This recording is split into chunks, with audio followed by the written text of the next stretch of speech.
Mm. Liverpool matsime. Nyake. Janet. Halito. Kikadus. Yo. Madawika. Kurumante. Yate. Ansti Huntidish. Gwena.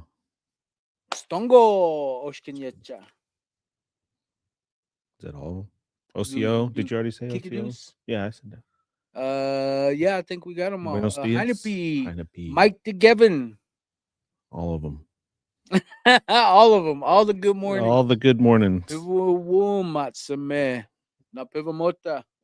Hoi ha na hishibe.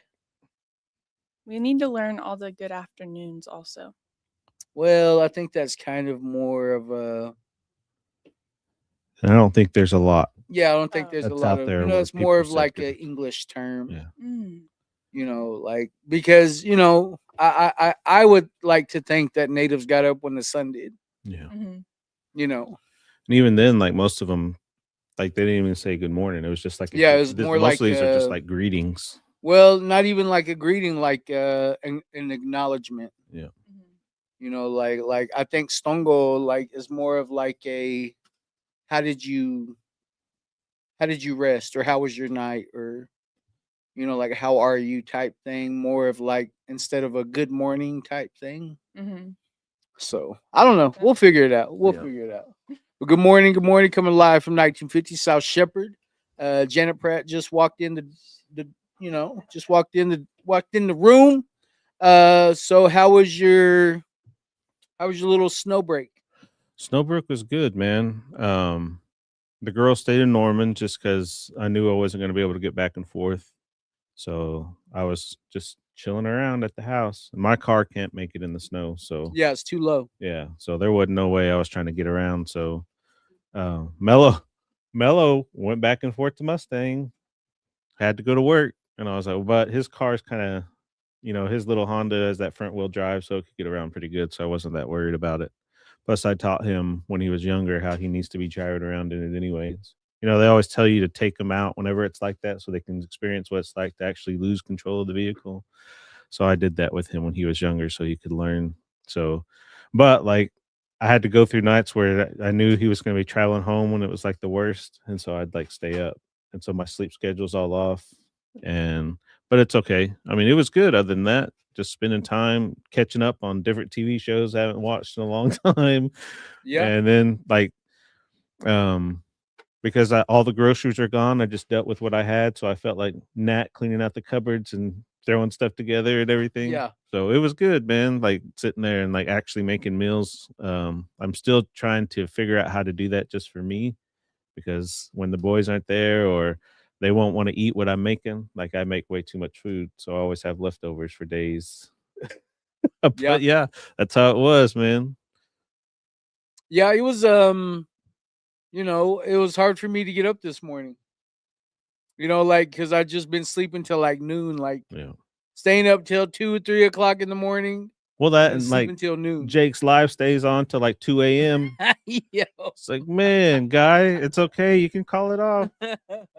Call it a night. Yeah, for real. It's funny because it'll just be him and one more person on there, but they'll be like all into like a deep conversation.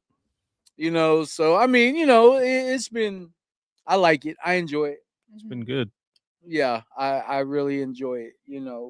It's kind of made me think like I want to go live like during my lunch hour or something. I want to do it while I'm on the clock, but I mean, it would kind of be work related, in a way, but I mean, those are just some of the thoughts, but I'm like, I don't know. That's a lot too.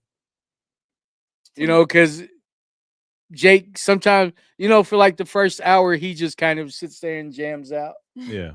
And I think people come on and they see that he's just kind of, taking his time and they'll come like, I'm going to come back. Yeah. That's what I planned on doing last night because I jumped on there whenever he first invited me and he was just sitting there jamming out. And then like, I totally like it slipped my mind because I didn't get back on TikTok or whatever. And then it was like almost 11 and I was like, oh, I better check. So I got back on there and that's right. Yeah, that's right when Albert was going. And I was just like, that guy, he's changed so much, man. Oh, yeah. I like Albert. to hear him, reflect back on his journey and stuff is it's powerful to hear that. And I think that's why people kind of, they grasp onto the things and being able to hear everybody's story and how the strength that they had to get through it, and they want to kind of grab onto that same strength to get through, whatever it is they may be going through. I just give him a hard time because he's been part of our family for so long, whether he likes it or not, even if he gets kicked out from time to time. To me, the live on TikTok is basically like, we've had to utilize these online meetings and Zoom and things during the bad weather. And it really is a group of people that are talking about recovery and things like that. So I can see how you said it's like kind of work related, you know what I mean? Yeah. It's a part of our lives, but it's also like one big group FaceTime because we can just like be Yeah. goofy on there and like laugh and just talk about all the unfiltered things also. And Yeah. you're Yes. literally meeting Yeah. people from all over the world. Yeah, you know? definitely. And so it felt like we were on one big FaceTime call. And also with our we had the women's meeting over Zoom last night. And How did that go? it was really good. It was good. It also felt like, one big women's FaceTime call, and all the ladies were like, "Oh my god, this is so cool. This is so cool." Like that haven't hopped on a Zoom meeting or whatever. And Yeah. so it was nice. It's definitely a way that we can all connect. Yeah, utilize Yeah. these different, platforms, and that's pretty cool. I Mhm. like that. So, Well, we went through that time when COVID happened where, you know, we were at work, but we weren't at work, and we had to figure out how to make things happen. And so we did have Zoom meetings for a long time, but it was brand new. Like online meetings were like kind of a brand new thing. And like, so everyone was real weary of it. And now that we've gone through that time and everybody knows, and like yeah. there's all these streaming platforms and everybody's gotten used to it. Like I think people are like, man, I need even if it's just a virtual meeting, I need that time. Yeah. And so I think as we're starting to learn more about it, we're going to start being able to do more of it. Yeah. Not to say in-person circles aren't important because they are, Yeah, I but need like, that face to face. but to have that option for somebody that maybe can't get out, like during a snow day or something like that. Or they don't have transportation, you know what I mean? Yeah. We have Yeah, that's a people big deal too. that Yeah. are just Just restarting their have a phone. lives, Yeah. and you know what I mean? Yeah. If they have a phone, they have something. Well, I know like my home group, that was my home group in Fountain Valley, they still do a online meeting. At all their meetings, whenever you want to speak, you go up to the podium and you face away from the crowd so that everyone else can see the crowd behind you, and you speak to a laptop. Oh my gosh. Hmm. Yeah. Yeah. How crazy the dynamic when you come back and then it's like totally Because different. the day that I got out of, because I got out of detox in Riverside at Pacific Manor, and then I went to my program, which was Dream Recovery in Costa Mesa, and I got switched houses. I went from one house to another, and whenever I got to my new house in Fountain Valley, um, I was like, like before I was in Mission Viejo, which is kind of like a suburb. It's real like $1 million homes. All the like all the amenities of living in Mission Viejo. We had a pool, we had a hot tub, all that good stuff. But it was like the closest meeting was like 2.5 miles away. Mhm. And I just thought, well, I guess I'm never gonna get to a meeting. Then I get switched to my Fountain Valley house, and I got on this app called Pink Cloud, and it told me location and times. I looked and it said one started in 15 minutes and it was a quarter mile away. I Wow. literally took off running. As soon as I seen it, I was like, I don't even know where I'm going. Like I have no idea where I'm at. Yeah. Mhm. But like I have to try this. Like I got to try something new. And whenever I get over to this meeting, it's a men's stag meeting, and I walk in like as soon as I walk in, people are like, everyone knows I'm new. Mhm. Walk in because I got a backpack. Like that's one way to tell. in California is they have a backpack. You know, like that's easy treatment. You know, tell they're in treatment. You know, so I walk in with my backpack and I just sit down in the first chair that's open. You know, like everyone else is kind of sitting like in these rows, and I just sit down in the first chair. And like I was approached by all these different, you know, nationalities of men. You know, one, you know, they came up, introduced himself, asked me my name, and one of the, I guess he was kind of like the sergeant at arms or whatever of that clubhouse, or the, I can't remember what his service position was, but he shakes my hand and was like, "Would you like to read?" And I was like, "Yeah." You know, I got up and I read. You know, got up and I did a reading, and you know, like did it in front of the camera. You see all these, you know, there's like 50 people. You know, like whenever I get up there and see all these people, and it was pretty cool. You know, like it was just, I needed that. I needed to see, you know, like because I've been to El Reno AA, and I hated it at first because you know I always look for the differences, not the similarities. So I see we got a lot of comments. Yes. Jen Miller says, "Good morning, everyone. It's Good morning, Jen. Good morning. day." I wonder how cold it is up there in Billings. Billings. Billings. Do y'all have like the trees exploding? Y'all see that? What? What? Yeah. There's exploding trees like up in the north. When it gets so cold or It something? gets so cold, I the could s- water that's inside trees, it expands and it makes a tree like explode. I could see that. Oh my gosh. Yeah. Never heard of that before. I know, right? Cassandra Faye says, "Pibawona guys. Pibawona, Redley blessings woman. To all Pibawona. of you, to you all today." Isaac Rhodes says, "Ate all my food for the weekend the very first day." Yeah. Same. My snack cabinet was looking pretty bad. That's funny. David Deere says, "Good morning from Stongo Glen." David. Stongo David. Stongo, Eche. Aaron Blackwell says, "Good morning, bros and sister. Feels good to wake up sober." Mm. If it wouldn't numshin. Nat says, "Ha ha ha ha ha ha ha." Darn it. I That's don't know. not what she said, Taylor. Y'all told me. Cha, cha, cha, cha, cha. There is a J in there too. Anita says, "Good morning from Baltimore, gentlemen." Auntie Anita. All right. Looking forward to Auntie. seeing you soon. Nat says, "Amenities versus anonymity is hard." He. Amenities. I always say like Anonymity. I'm an alcoholic, not an English major. Okay, I can't be perfect at everything. Dina says, "Good morning from morning. Albuquerque." Morning. Morning. Thank you for tuning in. April Black Bear says, Mhm. "I miss California." Me too. Mm. It's a hell of a place. Ray Marie White Carter says, "Good morning, listening morning, Ray. at Heritage morning, sis. Integrated here in El Reno, Oklahoma." All right. Mm. Thank you for tuning in, sis. Cassandra, and to you too, sister. Thank you. Thank you. Charlene says, "Nyacket Fountain Valley Alano Club, the first doors I walked into on this recovery journey." Yeah, Alonzo. Alonzo's doing, you know, everybody knows Alonzo. Alonzo and Marco. Yeah, those are the dudes over there in Fountain Valley. Fran Lone Bear says, "Yo, don't be a shit ass today." For real. Hell yeah. Every day. He's a shit ass every day.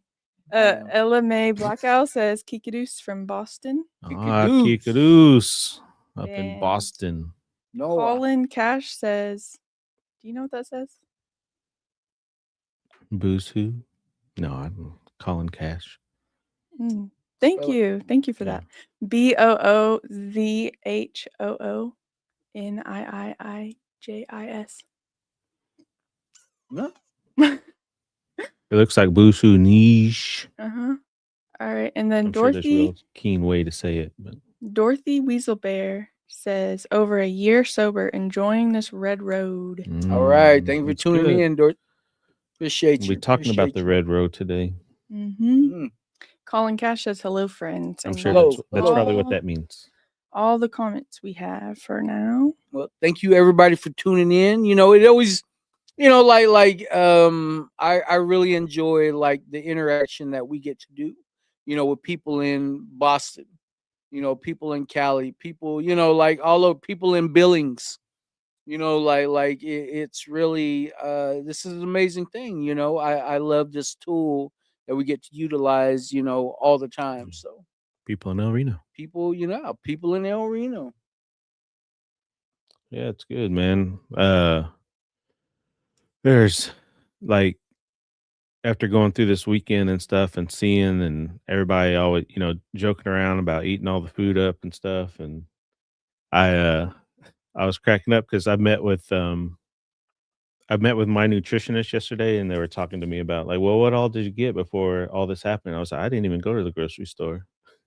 Like I knew there wasn't gonna be nothing there. So I was like, I'm not wasting my time going over there. Yeah. So I was like, plus it gave me a reason to sit there and like eat the stuff that I had. I was like, because I'm one of those people that are always like, oh, I want to eat this, and then I forget about all the stuff that I had that I was gonna make before. So like I've had this stuff to make me like chicken Philly cheesesteaks for I don't know how That long, sounds good. and I haven't even tried to make them yet. And so it's just things that I think about, and then they're like, "Well, where did you go? What did you grab at the grocery store?" She asked me that yesterday, and I was like, "I haven't even been back in over a week." Yeah. I was like, normally my grocery store shopping centers around when I have my daughters, and so when I didn't get them, I was like, "Well, there's no reason for me to go and buy all the crap that they always want. I can just deal with what I got." Yeah. So that was my grocery items this week. And meeting with her, man, it's helped out a lot It because does. like I don't even like we have to track everything that we eat so they Hmm. can see what it is and see what we need help with the most. And um like I have to eat more vegetables. Apparently I'm not eating enough More fiber. vegetables. Yeah, definitely more fiber. So it's just little bitty things that I thought that I was doing, but I was Yeah. missing. So Like they even have like those packets that you can just add to your water to add fiber mhm. without having to eat as Eat a much. bunch of Because greens. that's where like that's one of the things that you know Nat's been huge in helping me. And I wear a monitor. I wear a CGM monitor, Dexcom, and it holds me accountable. So like I set goals. Like kind of. I've been having to go see endocrinologists, Mhm. and like some of the goals that he wanted me to have. Like I'm already almost there, and I'm already only like a week away from Mm. seeing him. So I mean, I think that's one thing about recovery that nobody really talks about is, of course you're gonna have, you're not gonna be dehydrated. You're gonna have that water weight. Your cheeks are gonna be full. You're gonna have your color back. But Mm. nobody ever really talks about the physical part about staying healthy in recovery. Yeah. Because it seems like all these health problems start showing up, and then, me, I'm just over here just loving the fry bread. Blame your fatty liver. yeah, yeah, my fatty liver, but that's one part of recovery that nobody ever really talks about, is the health risks that you face after, coming off your addiction, like you kind of ignored your body, Mhm. and like I stayed dehydrated, for every time for years, like dehydrated. I didn't take my diabetic meds. I mean, just kind of, just forgot all about myself. Yeah. And that's a weird thing to say when you're just worried about nobody but yourself, like so, like coming into recovery, getting, like looking at these different areas of my life that need attention, and finally being able to look at those things, in a healthy way. Yeah. Like whenever I became a diabetic, whenever I was 23. And even then I was just like, nah, like, I took it as like a weakness. Yeah. If I told somebody that I was, a diabetic, I thought that they would think there's something wrong with me. But there was Mm. something wrong. There's a lot more wrong with you Yeah. than just that. Yeah. But being able to look at it today, and understand recovery is the highest level of self-care. Yeah. That's, to me, that's what recovery is the highest level of self-care, self-awareness Mm. and understanding. For me to be able to see my grandkids grow up, I need to take care of myself. I just remember you always saying that once I got my insulin, I thought I could eat anything I Yeah. wanted. Ice cream. Yeah. Because I had my shot. I knew I was going to be Yeah. good. Yeah. And it doesn't work like that. Yeah.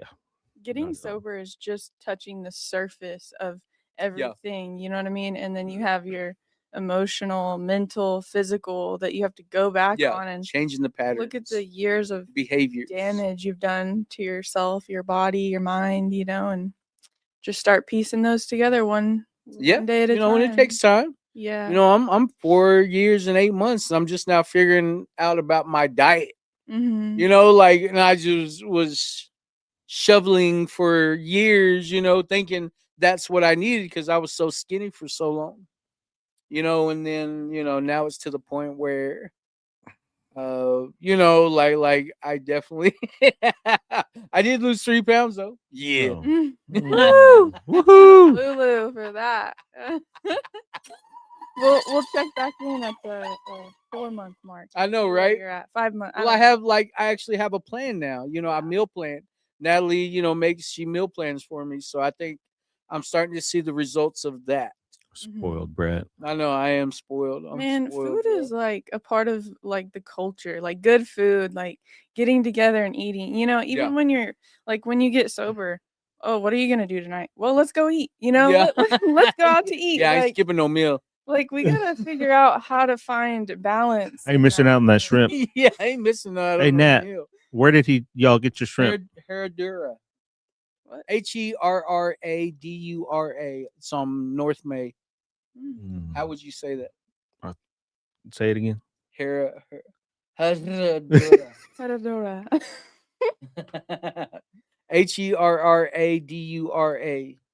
Yeah. Mm. On Hedadora. yeah, Yeah. I can't roll my R's, so but yeah, that's where we went and ate. Had some of the best shrimp I ever had in my life there. Yum. And I only eat seafood when I'm next to the ocean. Mm-hmm. So I got that yesterday, and it was, I'm telling you, some of the best shrimp I've ever had in my life. Mm. But I see we got a big comment. Yeah, there's a lot. Okay. Forgot where I left off. Oh, okay. Yeah. Cole Elizabeth Hill says, "Good morning from Buceras, Mexico. Celebrating my sobriety, living in a beautiful place, followed the path of the red road, and it directed me here. Sharing my story at Sanahera Recovery in PV Miigwech." Miigwech. Aye. Thank you for tuning in with us, brother. We appreciate you. That It's awesome. service work. Very important. Very important. Nat says it's been a life changer for us too. Fiber. Get your Yes. fiber. Yeah. Get your fiber in. Rossi Harjo Sr. says, Nyakit brothers looking Nyakit. keen. Aho, brother. And then we have a question. Colin Cash says, how do you navigate the hurt of providing services or help to our relatives and they end up making their journey? Don't mean to sound all sad panties, but I've been in this space for 10 years and I find myself missing a lot of those relatives. I know exactly what you mean. I had to sit back and watch, a lot of my family die from this disease. Yeah. And I always, I always wonder, would I been able to help them? Would they accept the help? That's probably the biggest question, is would they accept the help? Because we can all, look at somebody and judge, oh, they need this, they need that, you can want all the good things in the world for a person, but they got to be the ones to want it. I think sometimes the best thing that you can do for a person is be a good example. Right. To me, that's the most responsible thing that I can do, in showing my relatives what this life looks like. Because if you talk to me, I'm still the same guy. I'm still goofy. I still like to joke around, like I still, like I'm still me, but I'm just sober today. Yeah. And if I've come to this understanding that, sometimes the most important thing that I can do is be a good example, and show people like, man, this is such a good life over here. Like I but I had to want it. That's the thing about that, is that I had to want it. We can want things for people all day long. Like that's one of the things about this, is that we can want things for people all day long, but until they want it, like there's, and I was lucky because I was gifted desperation. I had the gift of desperation. Like I only thought my only way out was through taking my own life. That's how close to like and I don't know, like the prayer, I think it was a prayer that I said, that, there's the seen world, the world that we live in, and then there's like this unseen world, and I think one day I was saying a prayer next to this. I was, it was raining. I was under a tarp. I was next to a creek, and I didn't have nowhere. I could have went somewhere. Of course, I had family and friends, but I didn't want to go nowhere because I was using, and I would just stay away from everyone until I got done. And I remember one day, like just saying this prayer, like, I know this can't be life. I this can't be what life's about. And they always say I said it in the seen world, but the unseen world heard me, and they made an agreement, and gave me an opportunity. And I told myself, if I ever get the opportunity, I'm never ever going to, like that's all that I need is a chance. And I had the gift of desperation, and I haven't looked back. So I know exactly what you mean by, it sounds like more of a grieving process that you're going through. Like that's kind of, I understand it's kind of like survivor's guilt. Yeah. Like it's kind of like survivor's guilt. But sometimes, the best thing that you can do is be a good example of what this life, the good things that happen in this life. So that's a good question. And I hope I gave you a good answer. Yeah, the navigating hurt, man, is always it's always an undertaking. It's always something you have to try to um figure out because it's different for everybody.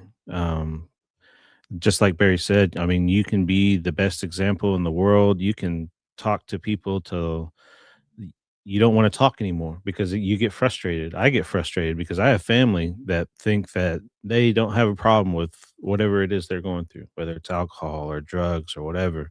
And they're so stubborn that they can't understand the grip that it has on their life or the changes it makes for them or you know their functionality. Because, we always had there's that term, you're a functioning, alcoholic or you're a functioning addict. Like, no.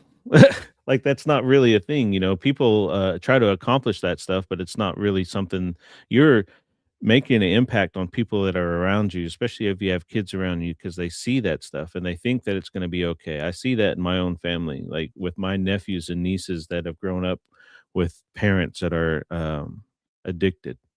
And they think that they're gonna be able to grow up and do the same thing, and all it takes is one small mistake. I've lost a lot of people in my life from drunk driving accidents or something like that, and or, just mental health, and it takes a toll on you, and navigating that and realizing that, man, you're gonna like, grief, it never ends. I lost my mom 30 plus years ago, and there's not a day that goes by that I don't think about her, my birth mom. 20 some years later, I lose the lady to a drunk driving accident that raised me since I was 8 years old. And so that grief, it starts to dissipate over time as you learn to deal with it, but it's always there. And tears are going to come in a memory as you're driving down the road or something. It's just how you have taught yourself to deal with it as you become more self-aware and you're more engaged with your self-care as you go through time, that you learn how to deal with it. I'm not trying to be Mr. Sad Panties guy either, but like, man, like that's one of the very first things that people always ask me about when they ask me for help or something. Like, how am I going to deal with my grief? And I'm just like, man, I was like, I would be lying to you if I told you that grief leaves or that there's some remedy for it. I was like, because there's not. Um, I I deal with it on a daily basis, being away from my children, being away from my parents, and realizing that at 43 years old, I'm one of the older people in my family. And I'm just like, man, I was like, no aunts or uncles left, no grandparents left, no actual parents left. And as that starts coming around and people are coming to me and asking me for help as the old person in the family, I'm just like, man, that's a big undertaking. And for everything that I go through and for all the but to you have to be like I have to try to help them understand it's like I'm going through the same stuff that you are. I've just learned how to deal with it. I've learned to pray through it. I've learned to let Creator guide me through all of that. Because if it wasn't for God, I wouldn't be here or I wouldn't have got through any of my situations. So it's all in that self-care and having that relationship with yourself and with God and through your prayer life. I think that's how I've been able to navigate it. And to say I don't still have my breakdowns, I would be lying to everybody. So it's still always going to be there. Thank you both, Mm. because a lot of men are afraid to show their vulnerable side, like someone's gonna look down on them or think that they're weak or Yeah, it's a sign something. of weakness. Yeah. But truth be told, man or woman, whatever, we're all Emotions human come. beings. Yeah. You know what I mean? We all have the same emotions and feelings and thoughts, and so yeah, I know that you guys helped someone just by showing that vulnerability today. So David Onzawa says a lot of people got new teeth in recovery. Ting ting. Just tap on them. Yeah, they're there. Yo, these bad boys right here. David also says the damage after the storm. That's Yeah. true. I look back like, dang, my poor kidneys. Yeah. Yeah. Cassandra Faye says, Pivona, and good morning from YouTube. She's watching us on both platforms. Wow. Nice. Baller. Colin Cash says, 4.5 years or 4.5 years is a big deal. Proud of you. Aho. Mhm. Anita says, be sure to watch your blood pressure too. They call hypertension the silent killer. In nursing school, we learned how insidious it is. It's scary. Yeah. Definitely. Thank you for pointing that out. Absolutely. David also says it's like refurbishing an old car. Yeah. He's Yeah, funny. for I like sure. him. We're all classics. Yeah, for sure. I'm old school. Mingo said, Pivawona, Yeah. People wouldn't know. your dopamine is high. Happy guy. Yeah. Detox. Yeah, yeah. Oh, sorry. David said detox taught me to take vitamins. Yeah. That's still hard for me. What? I take one every day. Really? Have to. I have to. Nat said the place that you guys ate. Say it, Tatum. La Hedadora.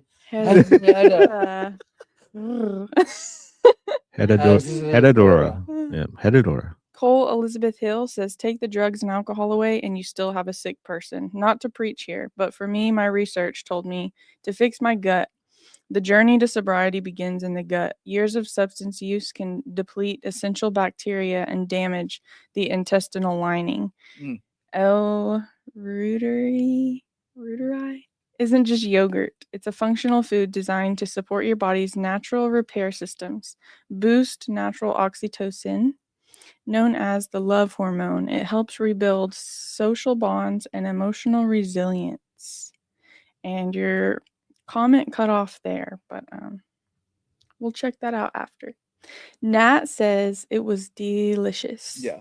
And thank you for sharing that comment. That I think there's there's a common thread that I find when people coming into recovery is you find all these medical terms, because people are like, when you get into recovery, you kind of get into this exploration stage where you want to find out how you can, help your body out, because you were taken away from it for so many years. And, it's becoming an interesting thing to me, like understanding what probiotics and, things like that are. So, Yeah. Mhm.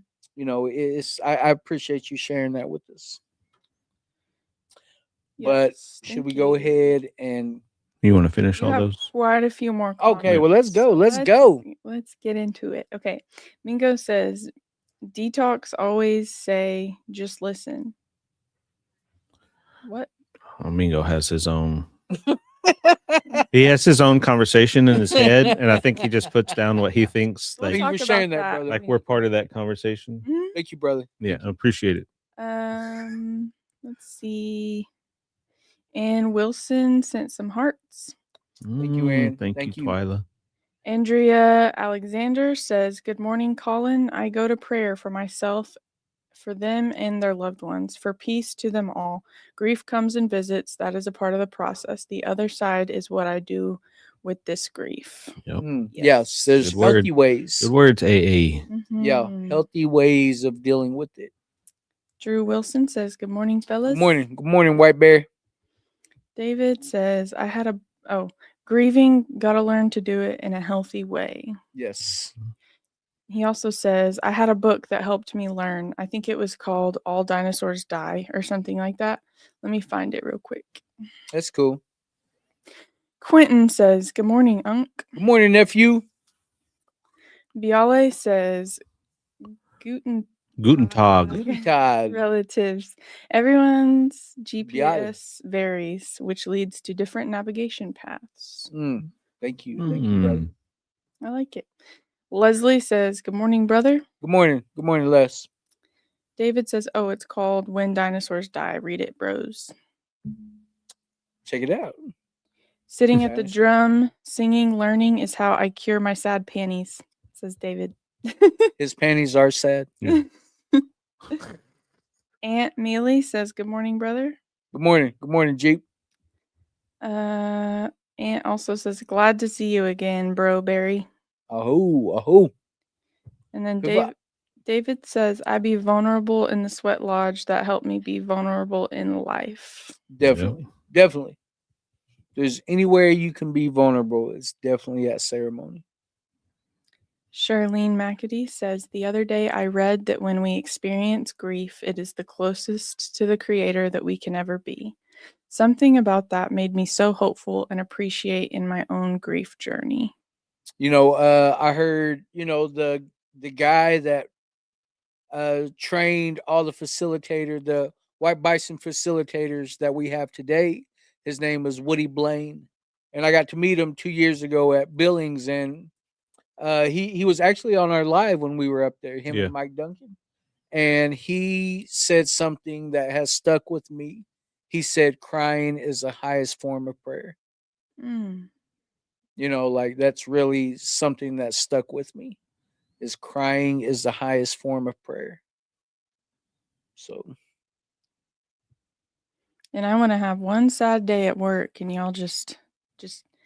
Well, it would be different if you wasn't trying every day. Yeah. Whatever. It'd be different if you weren't sad every single day. Just once a month, okay? Yeah. Okay, we'll give it to you. Put it on the calendar so we can prepare. Yeah.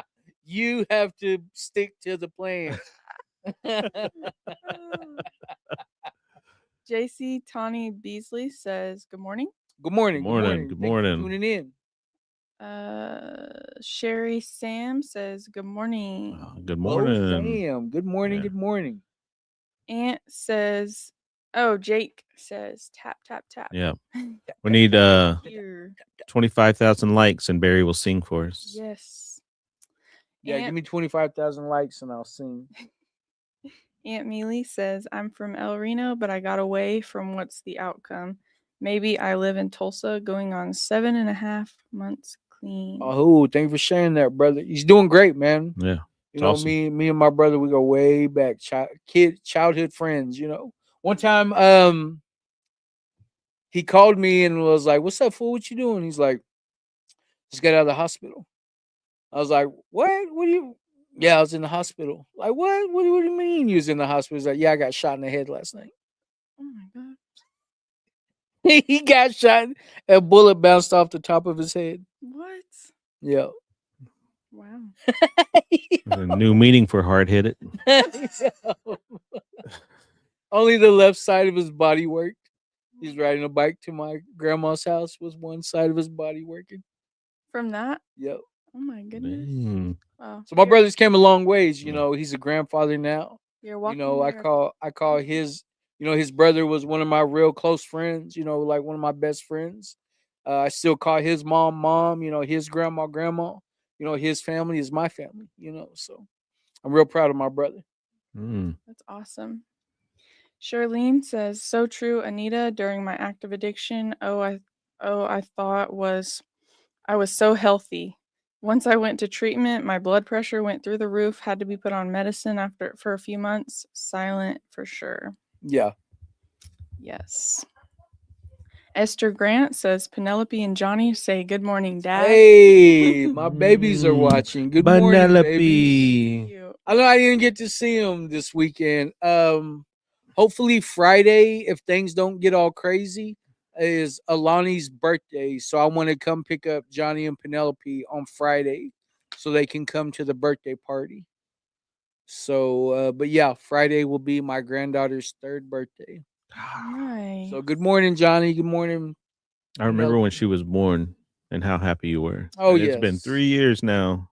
yes, It's like all and these kids growing up in front of our eyes. yeah, she was born, on it was a sad day, that was the day that we lost, Johnny Penelope's mother. And, like we get to, and, like I can't help but think that she had something to do with, my granddaughter being born on that day, Right.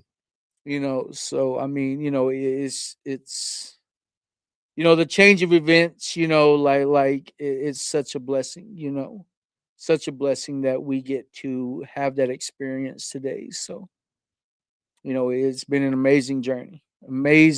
So, it used to be heavy on us, but now we get it's celebratory today. So, Yeah. my granddaughter turns 3 years old. That's amazing. That is amazing. Found my purpose in life. Absolutely. That's one thing about my recovery, is that whenever she was born, I knew like that's why I got sober, was to be a papa, Mm-hmm. and it's one of the greatest joys of my life, Yeah. besides having, my son and my daughter. But I hear being a grandparent is just a whole different it's kind of a love. whole different thing. It's kind of like your kids. Like, I mean, this was just a cycle. Yeah. We've went through many cycles in life, and those are the things that we're trying to break, is the generational trauma cycle. But yeah, it's like the kids get the tough love, and then Yeah. the grandkids get this whole new kind of love. I heard They my could do no grandma wrong. I heard my grandma tell my mom, she said, "You think you love your kids? Wait till you meet your grandkids." Wow. Like, and that, that's so true. You think you love your kids, wait till you meet your grandkids. Mhm. Yeah, I ain't ready for it. Man, like I think about it, and I have so many friends that will never ever get to experience this. Yeah. So those are the types of things that I think about. Like how love, like that, if my dad was still here, my dad would, he loved his grandkids, and he would love to think that there's an extension of them. Mhm. So it's an amazing thing. But I'm always glad that Johnny and Penelope get this version of me.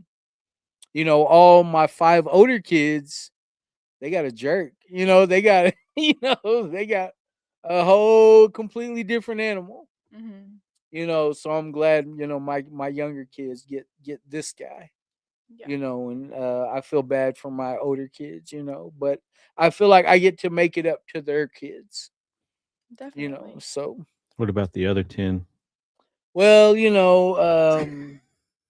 always talking about having 17 kids. One thing at a time. Okay. yeah, yeah, One child at a one time. child at a time. No, No child left behind. being on the other end of that, like I can truly just now at my age, I can appreciate the things that my mom went through, like, Yeah. and I can just understand things a lot differently, you know what I mean? So whereas it would be real easy to hold those resentments in my heart, I Yeah, can for just sure. kind of see like, that was just the life she lived, the life she went through, and she's better because of it today. Hmm. And then I'm better because of it too, Yeah. So appreciate the struggles of our parents.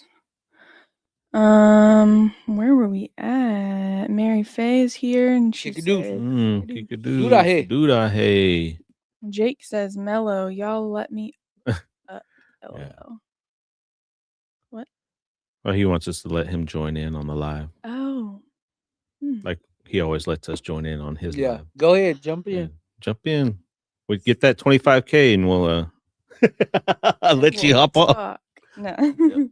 Leslie says, I love you too, bro. I'll be praying for all of y'all at work today. Oh, Thank appreciate you, it. Thank you. Oh, Thank you. Anita says, I always take comfort when I cry. God knows the emotions and thoughts I am unable to put into words. yes. Ooh, Absolutely. Yes. I like Them tears say it all. that. Jake says, dang, where do we go? Okay. Jake says, if our minds make our environments, if we all collectively agreed to think abundance of positive thoughts all at the same time, say 3 p.m. Central Standard Time, what would happen? So we're going He's trying to do it at live during the day. 3 p.m. Yeah. Marga Perez says, good Yes. morning to Good all. morning. Good Morning, morning. JC says, yes, singing us a song from OKC. I just lost my niece a couple days ago to an OD, and my big sister also. Glad I am 7 years clean, just depressed, tired of burying our younger generation. It's Definitely. sad. Yeah. Yeah. Prayers be with you. David says, man, I can't wait to be a grandpa. Man, it's a beautiful thing. Leslie says, I was talking to Crystal today and she told me that I was a grandma, but I didn't know that. Surprise. Yeah. Yeah. Hey, Grandma Les. Yeah. Nishkit. Nishkit. Jake says, JC, I'll sing a memorial song for you this evening. Prayers for you and your family. Yes. They do it live on TikTok, 9 Yeah. 9 p.m. Central Standard Time. Recovery over everything. Check him out. Well, apparently he's saying 3 p.m. So. Well, he's sending good vibes at 3 p.m. Oh. Cassandra Faye says, I heard last night, grieving happens in many forms and people experience very differently. Find your way and allow Creator to do the healing for you. Ask for strength and let God walk with you. Absolutely. Yeah, they say there's 5 stages to grief, but the way mine was happening was like they could all 5 happen in 5 minutes. Mhm. Like all 5 stages. So David says, so we're singing at 3 or what? better be. Yep. Renee Hare says, good morning. Good morning. Good morning. Good morning. Aunt says, it's good to hear my friend laugh. It makes my day. LOL. He just had a flat. My roommate's holding around at Quick Trip while I just listen to y'all. My people come first. I hope, brother. I So he's hope. watching the live at Quick Trip. You're watching the live while they're changing the flat out. Like, man, leave me alone. I'm watching Barry. Leave me alone. John Lee Soap Jr. says, good morning. Good morning. Good morning, Mr. Soap.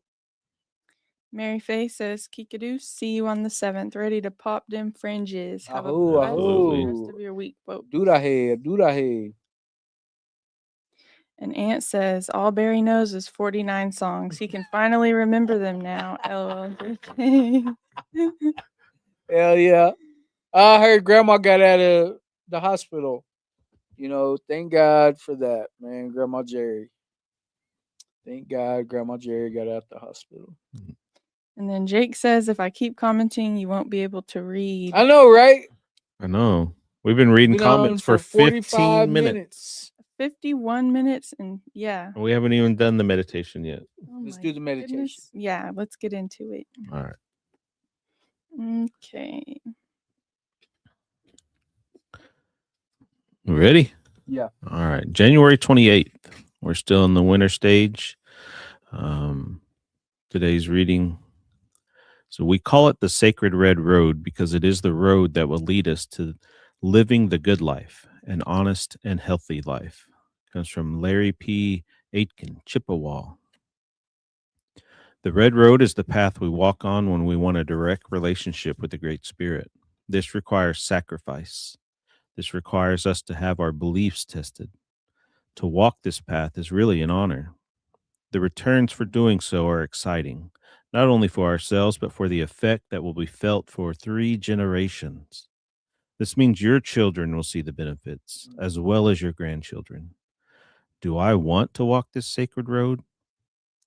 Great Spirit, guide myself and my family on the red road. Drop it, Mr. Boat. Go ahead, man.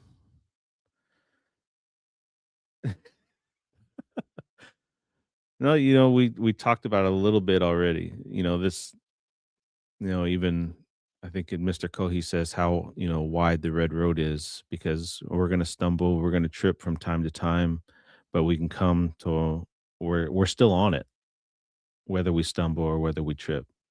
And that, just as long as we keep moving forward and we're sticking to the path that Creator's guiding us on, I think that's important. I think the most important part that I grasp is the effect that it's going to have on our future generations, and we see the effect that substance use and addiction can bring to our families. We've seen that for generations.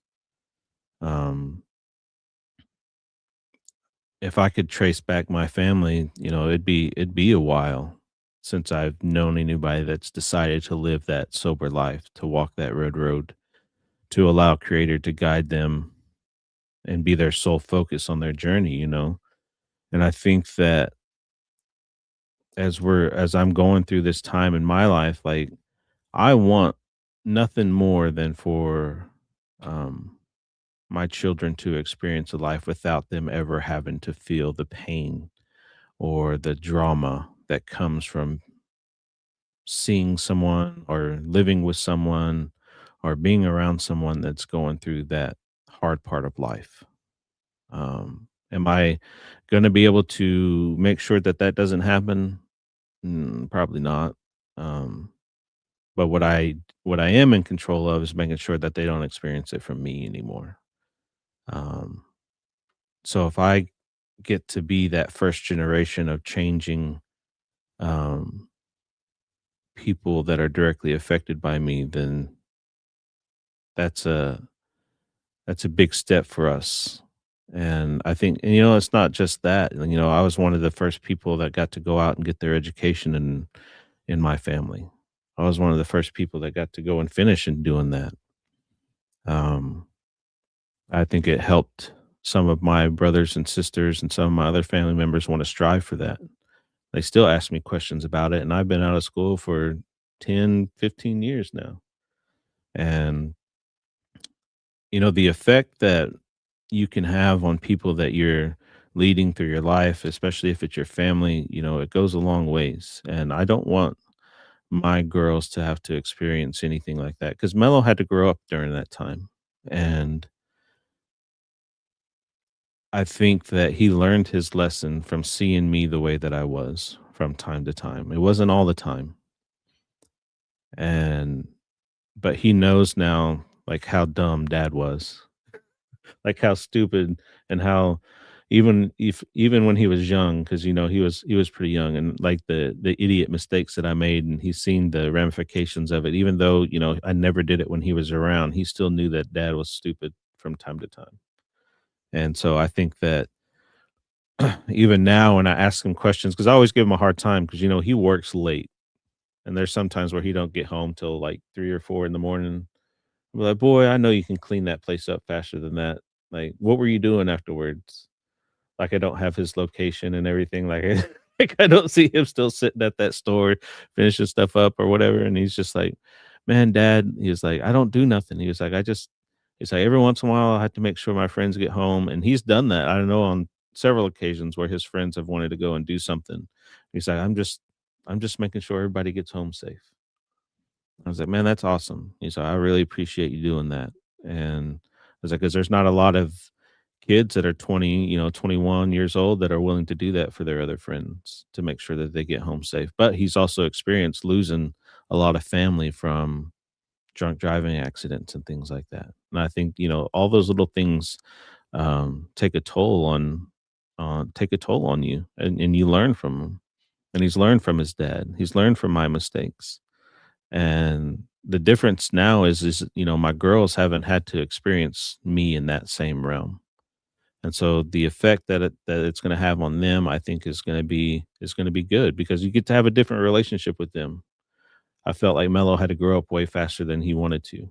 The girls get to enjoy life and know what it's like to really be a 9 and 12 year old, and not have to worry about if dad's going to be home, or mom's going to be home, or whatever. That's just the life they get to experience now.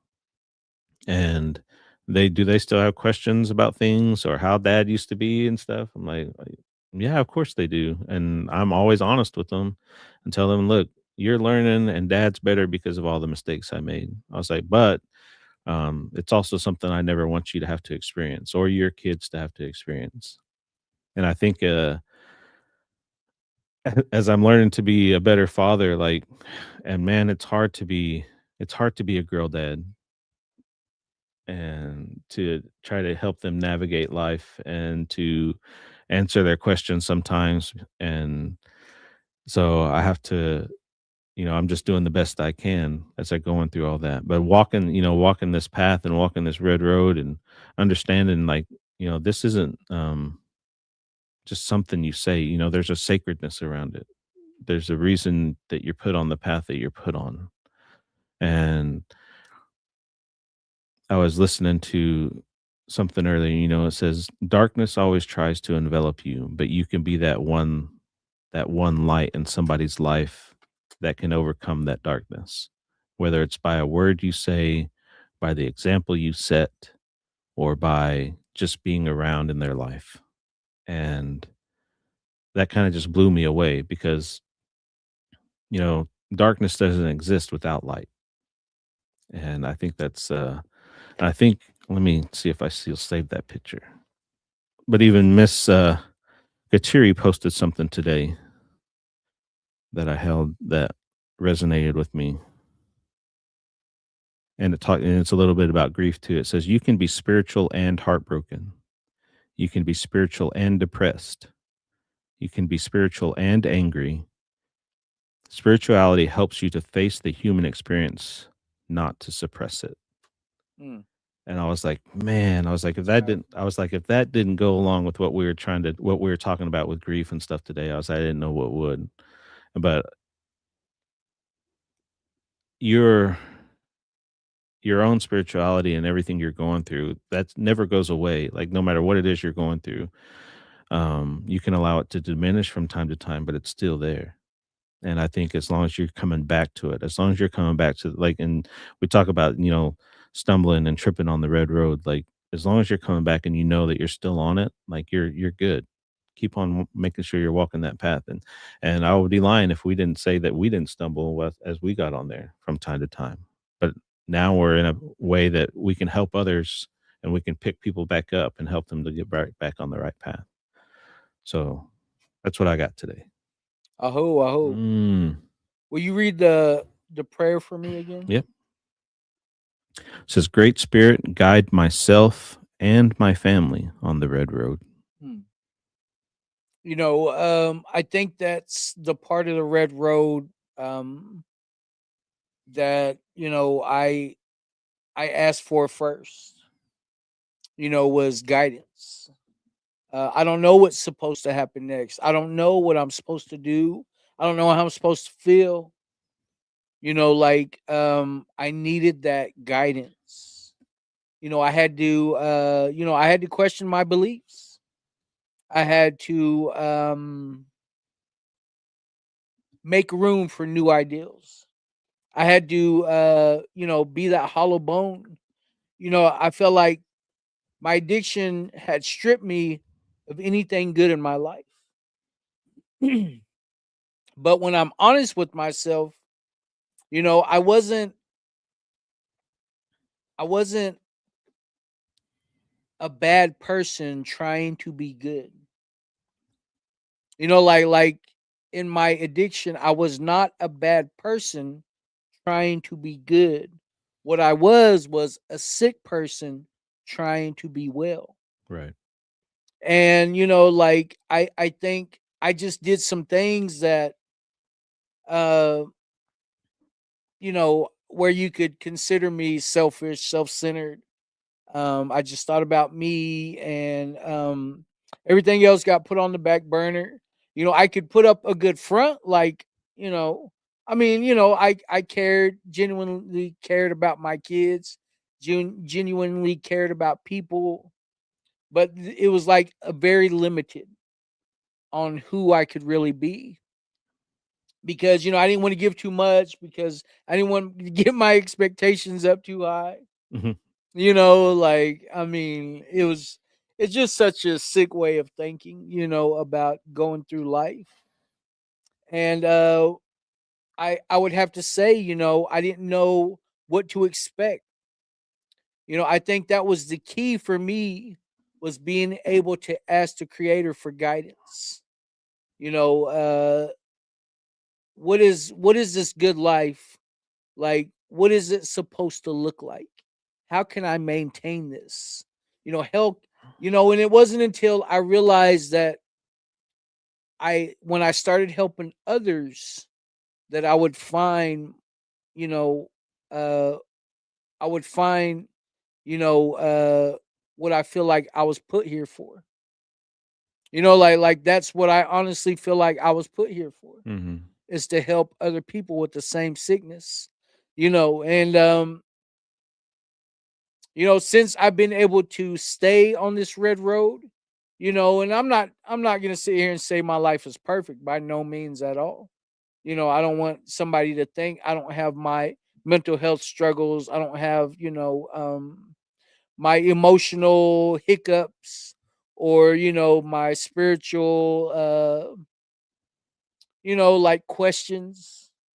Um, and of course the physical, is always the people, places, and things. But by no means can I sit here and say, like, I have a spot free life. Yeah. There's still things that come into my life, and I have to, I don't know if you could call it struggle, but I just get this awkward feeling. But everything that I've learned about this is that on the other side of, as long as I stay true to these spiritual laws, these new principles that I practice, on the other side of that is going to be some growth. And it's been a beautiful thing, to be on this red road. It used to be as thin as a piece of thread to me, Mhm. and what I found out is that this thing is very wide, Right. and it allows me to go over here. And then when I get off balance, then maybe I can swerve over here, but if anything, I try to stay aligned with where the creator needs me to be, not what Barry thinks I need to be. If it was up to Barry, I'd probably still be in my bath coat, or my house coat, and kick back with my feet up, eating grapes. That's have Natalie feeding me grapes, because that's how carried away I would let things get, you know. Because that's how When she treats me. yeah, but in actuality, you know, this thing in none of the books, not in the NA, AA, Wellbriety, you know, like in none of these books does it ever say that I'm ever going to be healed from this thing Right. and that I'm always going to be able to keep learning from this. You know, and since I've been on this red road, man, it's taken me to places I never even knew existed. I always say I don't know what's supposed to happen next. I don't know what's supposed to happen next, but I know I don't have to worry about it because I have the creator's guidance. And I ask him, put me where you need me to be. Utilize me to be that, you know, a message of what you can bring to someone's life. You know, let me be that hollow bone. Let me be a vessel of your work. And whenever I ask those questions and I get the answer, you know, like it's always something that helps me realize like that all the work that I put into this is worth it. Every ounce of it, even on the bad days. I'm thankful for the bad days too. You know, because without them bad days, you know, I would never know what struggle is. You know, and without them good days, I would never know what gratitude really feels like. So as long as I can stay grateful, thankful, and appreciative, you know, as long as I can, you know, appreciate even the bad days, even my worst day in recovery will never look as bad as my worst day in my addiction. You know, so I have a lot to be grateful for today. You know, I wake up in gratitude every day, you know, and I'm thankful for that. You know, I have a blessed life. I get to be a grandfather today. I have a 11 and a 13-year-old that love me like, you know, like that that a parent needs, you know, to keep me to want to keep going and doing right in my life, you know, and it's just such a gratifying thing to be who I am today when there was a time in my life where I thought that was the worst thing ever Mhm. is to be me. So, you know, figuring out what's on this red road is I enjoy challenges. I enjoy, you know, just a year ago I was blind, completely blind. You know, and he the creator, you know, he gave me back my vision, you know, and I'm grateful for that. You know, but even then, like I just thought, you know, like, well, this is just the life I'm going to have to live today. You know, and I've came a long way since then, and I've learned how to be thankful for, you know, every step of it that I get today. So I could go on and on and on and on and on, but Yeah. I'm gonna go ahead and You gonna share, Tatum? go ahead, Tatum. I do not have a share right now. Oh my Wow. God. Wow. Hit me. I'll throw this banana at you. Just be sad today then. Yep. Well, that was I'm great. Do just we have any saying. comments? Because we've been on here forever. Yes. I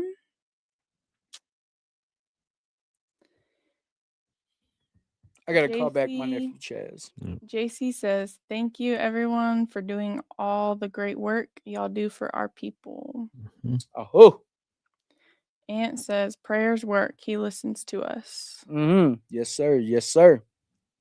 Leslie says, "Well, I was just waiting on that meditation book read." Yep. There you go. Thank you. Thank you. David says, "Beautiful seeing my kids walk on the red road with me and the Mm. wifey, even though they don't realize it. A ho moments for real." Absolutely. Yeah. Sherry says, "I love walking on this red road. I see the ripple effect of it on my family, in my family, when I see my relatives sit in the talking circle I have for this community. Thank you. Thank you for the A work that you do, ripple, sis. a Yes. ripple effect in a family is a blessing." Definitely. The butterfly effect. Yeah. David says, "Someone told me once before that there are many red paths on the red road." Definitely. Definitely. Cynthia says, "Moapa Band of Paiutes, Southern Nevada. Today I am All blessed right. to celebrate 6 years of recovery. Awesome. Thank you. Thank Congrats. you. Congrats. You know, we got a sister on our that on is on Jake Live. She's in she's actually in Arizona on the border of Utah. Mm. But she's Ute and Paiute. Daniel says, I went to the red road by the end. I'm trying to reach the streets of gold. Absolutely. Yo, with your red nose. Yeah. Yeah. Red Cap Tag Agency. Damn. Seth Humphrey says, good morning from Waha. Hey, that's my Mm. brother Skillet right there. And Morning. then Wouldn't John Lee Soap Jr. says, the red road takes me to the sweat lodge. The red road takes me to Wellbriety meetings. And the red road takes me home to my family. Hey, all right, Absolutely. brother. Thank you for sharing that. Esther says, the reading was great today and very proud of all of you. Mm. Thank you. Thank you. Thank you. Thank you. All right. Well, you guys have anything else? Well, I would have to add one more thing is that the red road has led me back to my culture. Absolutely. You know, I think that's another part that I left out is that it has definitely led me and my family. You know, I've got to watch my son and my daughter, you know, gore dance with me. I get to watch my granddaughters, you know, I get to watch them dance. So it's been a beautiful journey, and I would only wish this on anybody and everybody, you know, who has ever even thought about getting sober. I promise you that you just give this thing a chance. Give yourself a chance. You know, you don't have to do it alone. And if you're seeing this and you need a sign to stop drinking, stop using, this is your sign right here. Yeah. Come and join us. There is a talking circle waiting on you to show up. So that's all I really got, you know. Yeah. I think as there's a lot of people that go through and they're starting their journey and they don't realize that you're experiencing life on a level that you've never ever got to experience it before. And like it's a new birth. That's why we celebrate the sober dates as much as we do. Mm-hmm. And as you're going through life, like you're gonna realize, like, man, there's gonna be struggles. There's gonna be times where you're gonna slip up. Because as great as it seems, like there's days where like you don't want to share anything. You have sad days, like Tatum was talking about, and we give her a hard time for it. But like there's sad days, there's trauma filled days, there's grief filled days. There's times where like I come to work and I don't want to say a word. There's times where but you can feel it, especially because of our community that we're in and the circles that we have. Like, you know, when somebody's down or something. And I think that that connectedness, as you start to find yourself looking for something, and if you start coming to our circles, you're going to become part of that community. So don't be afraid to reach out. Don't be afraid to come to the circle. You're never ever forced to share, but listening and being part of that and being part of that force that we're trying to build is important. And just take that first step. We're here for you. We're actually about to head out right now to go set up for our talking circle in Oklahoma City today. So if you're in the area, it's 4400 Southwest 21st. Yes. Off of Meridian behind the Ramada Inn. Yep. We'll be there. We'll set up. We'll share together in the circle. And so we're also having like, share, follow, speaker tell your mammy night tomorrow. About us, and we will see you tomorrow.